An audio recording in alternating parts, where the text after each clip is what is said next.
Ceann Corla.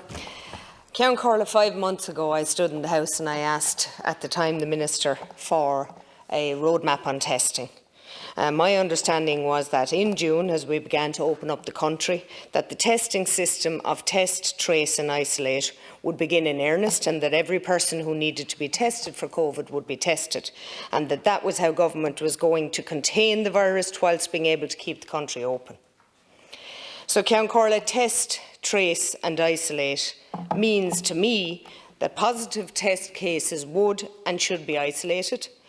Then their contacts would be traced immediately, tested and isolated, and so on and so forth. And where that system is operated effectively, then that's how you contain a virus, Ceann Corla. You test, trace and isolate. But in 3.5 months, and the information I have today is that the government system has failed miserably. The virus has spiralled out of control. Now, if we're to be truthful about the real reason that it spiralled out of control, Ceann Corla, it's that the government failed to put a system in place to do the contact tracing when the numbers were low. So when we had cases of 70 and 80 per day, there wasn't effective contact tracing. And as a result, we have now seen the numbers spiralled to multiples of that in every county. It's just spiralled out of control. And that's why we have a resurgence. It's a total systems failure in contact tracing. Ceann Corla, the government's inability to put in place the most basic, elementary and logistical solution in contact tracing is the real reason that we're moving to level 4.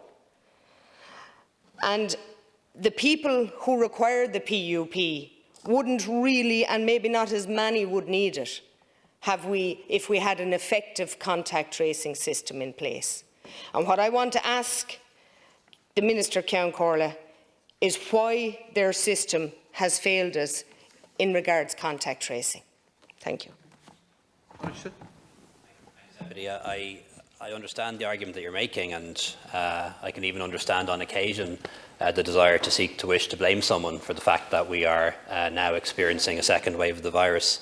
But I don't think the argument that you make that is down to failures in testing and tracing, really stacks up.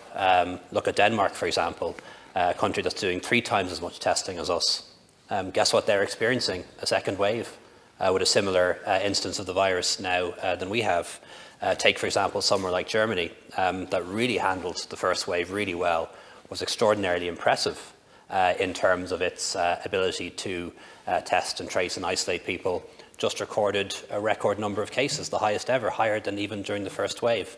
So, this is something that's happening all across Europe. All across Europe is experiencing a second wave, and pretty much every country in Europe is now recording record case numbers, despite the best efforts of their governments, their populations and their health authorities. So I think we should avoid the temptation to make it so simplistic that if only X, Y or Z had been done by somebody else, it all would have been grand, because that's not really what the facts tell us, and I've explained why I think that's not the case. I want to particularly pay tribute to all of the people who are involved in testing and tracing across Ireland at the moment. We talk a lot about our hospitals being overwhelmed. Thankfully, so far they're not. About 30 people in ICU, capacity for 350 beds, about 200 or so patients out of 11,000 beds. But the people who are really overwhelmed at the moment are the wonderful people working in our laboratories who are processing 15,000 tests a day, the medical scientists, the wonderful public health doctors and contact tracers who are now trying to contact trace 1,000 people's contacts nearly every day. And that's really, really tough on them. And the best thing we can do for them is to follow the public health advice.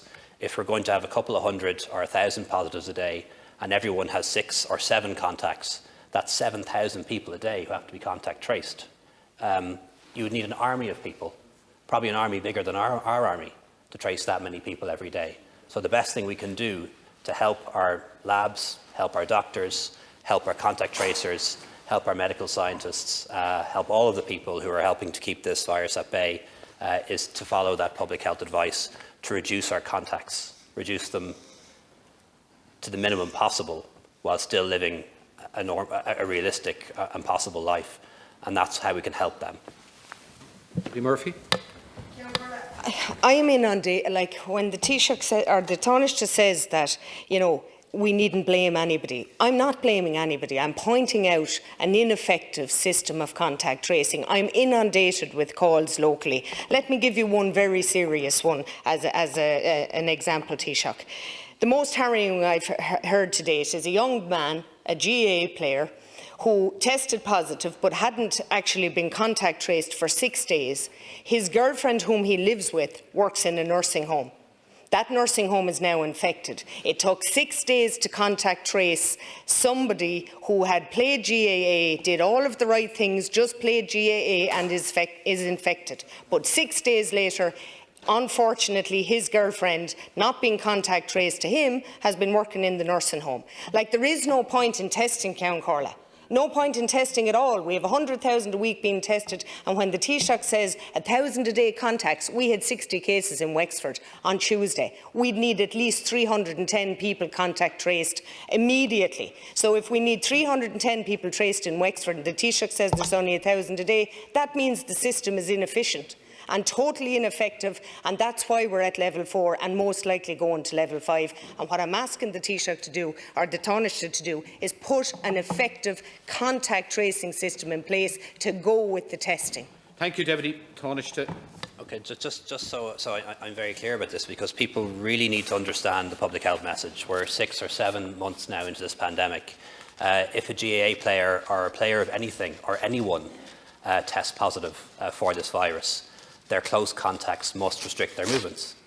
You don't wait to be called, you don't wait to be contact traced, you don't have to wait to be tested. I had to do it myself long before. Once somebody is tested, test positive, their close contacts must restrict their movements for 14 days. Call or no call, test or no test, contact tracing or no contact tracing, and that's how we contain the virus.